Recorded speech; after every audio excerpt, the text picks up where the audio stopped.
એક મિનિટમાં એક પ્રશ્નમાં જોઈએ આજનો પ્રશ્ન કે જો એવો પ્રશ્ન ઉદ્ભવે કે વિધેયક નાણાકીય વિધેયક છે કે કેમ, તો આ પ્રશ્ન કોણ સુનિશ્ચિત કરશે?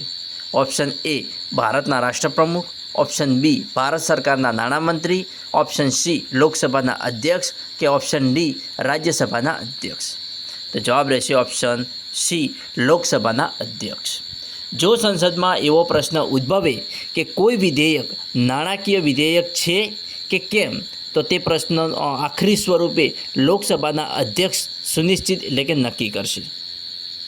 ભારતીય બંધારણના અનુચ્છેદ 110 પૈકી 3 મુજબ કોઈ બિલ નાણાં વિધેયક છે કે નહીં તે અંગે કોઈ વિવાદ કે પ્રશ્ન ઊભો થાય તો તે અંગે લોકસભાના અધ્યક્ષનો નિર્ણય આખરી ગણાય છે.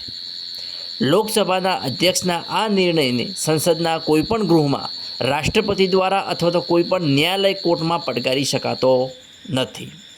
જ્યારે કોઈ નાણાકીય વિધેયકને મંજૂરી માટે રાજ્યસભામાં મોકલવામાં આવે છે અથવા તો અંતિમ મંજૂરી માટે રાષ્ટ્રપતિ પાસે મોકલવામાં આવે છે, ત્યારે તેના પર લોકસભાના અધ્યક્ષ સહી કરીને પ્રમાણિત કરે છે કે આ એક નાણાકીય વિધેયક છે. આવા નેક્સ્ટ પ્રશ્ન જોવા ચેનલને સબસ્ક્રાઈબ કરવાનું અને તમારા મિત્રો સાથે લિંક શેર કરવાનું ના ભૂલતા.